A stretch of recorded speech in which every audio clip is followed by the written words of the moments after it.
ప్రపంచంలోనే అతిపెద్ద దేవాలయమైన శ్రీ రంగనాథ స్వామివారి దేవాలయాన్ని ఇప్పుడు మనం చూద్దాం.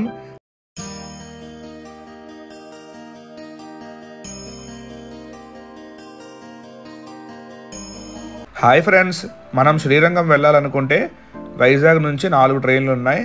ఆదివారం, మంగళవారం, శుక్రవారం, శనివారం. ఆ ట్రైన్ నంబర్స్ అన్నీ కూడా డిస్క్రిప్షన్లో ఇస్తాను, తప్పకుండా చూడండి. అలాగే మనం వైజాగ్ నుంచి తిరుచాపల్లి వెళ్ళాలి. అక్కడ నుంచి మనం శ్రీరంగం రంగనాథ స్వామివారి దేవాలయానికి ఆటోలో వెళ్ళొచ్చు. మా యొక్క శబరిమల యాత్ర పూర్తి చేసుకుని తిరిగి వస్తూ ఉన్నప్పుడు మేమైతే శ్రీరంగం వెళ్ళాం. ఇప్పుడు మనం చూస్తున్న గోపురాన్ని రంగరంగ గోపురం అంటాం.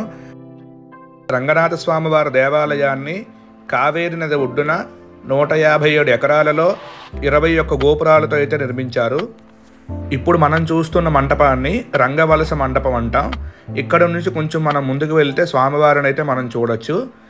మహావిష్ణువు స్వయంభువుగా వెలిసిన 8 క్షేత్రాల్లో మొదటిది ఈ యొక్క రంగనాథ స్వామివారి దేవాలయం. ప్రపంచంలోనే ఈ యొక్క దేవాలయం అతి పెద్దదని చెప్పుకున్నాం. అలాగే ఈ దేవాలయంలో ఉండే గోపురాలు కూడా చాలా పెద్దవి. రాజగోపురం 239 అడుగులైతే ఉంటుంది. మన దేశంలో అనేక వైష్ణవ దేవాలయాలు ఉన్నాయి. అందులో ప్రత్యేకంగా ఉండేవి 108 దేవాలయాలు.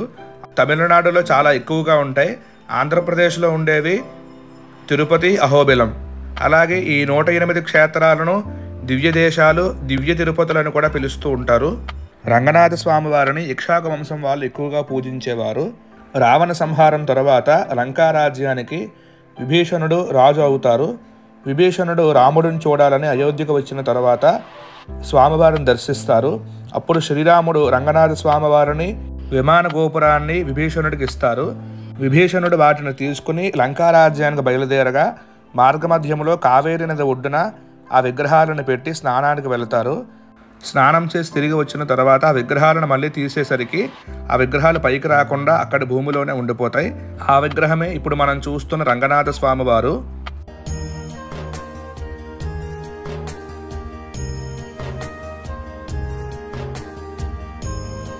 ఆ విగ్రహాలు పైకి రాకపోయేసరికి విభీషణుడు బాధపడుతూ ఉంటే విష్ణుమూర్తి వారు దర్శనమిచ్చి నేను ఇక్కడే ఉంటానని చెప్తారు. అందువలన ఇప్పటికీ విభీషణుడు ప్రతిరోజు స్వామివారి దర్శనానికి ఏదో ఒక రూపంలో వస్తారు. అలాగే ఈ దేవాలయంలో ప్రత్యేకంగా మనం చూడవలసింది రామానుజ స్వామివారి యొక్క విగ్రహం. 860 సంవత్సరాల ముందు రామానుజ స్వామివారు విష్ణుమూర్తులు ఐక్యమయ్యారు. కానీ అప్పటి నుంచి స్వామివారి శరీరం ఇక్కడే ఉంటుంది. ఆ శరీరాన్ని మనం ముట్టుకుంటే చాలా మెత్తగా ఉంటుంది. కానీ ఆలయం లోపల ఉండే అర్చకులు మాత్రమే ఈ యొక్క రామానుజ స్వామివారి విగ్రహాన్ని ముట్టుకుంటారు.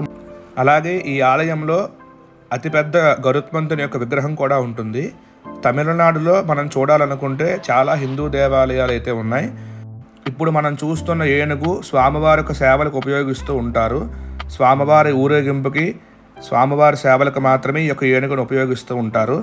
మనం ఇటువంటి దేవాలయాలు సందర్శించడం చాలా అదృష్టం. ఈ యొక్క రంగనాథ స్వామివారి దేవాలయం పక్కన చాలా దేవాలయాలు ఉన్నాయి. మేము అందరితో కలిసి వచ్చాం కాబట్టి అన్నీ చూడడం అయితే కుదరలేదు. దయచేసి వీడియో చూసిన వాళ్ళందరూ తప్పకుండా సబ్స్క్రైబ్ చేసుకోండి. మన వీడియో చూసిన వాళ్ళందరూ చాలామంది సబ్స్క్రైబ్ చేయకుండానైతే చూస్తూ ఉన్నారు. ఈ వీడియో మీకు నచ్చినట్లయితే మీ ఫ్రెండ్స్ అండ్ ఫ్యామిలీ మెంబర్స్ అందరికీ షేర్ చేయండి. Thank you for watching. Gautam Srikakulam moto vlogs.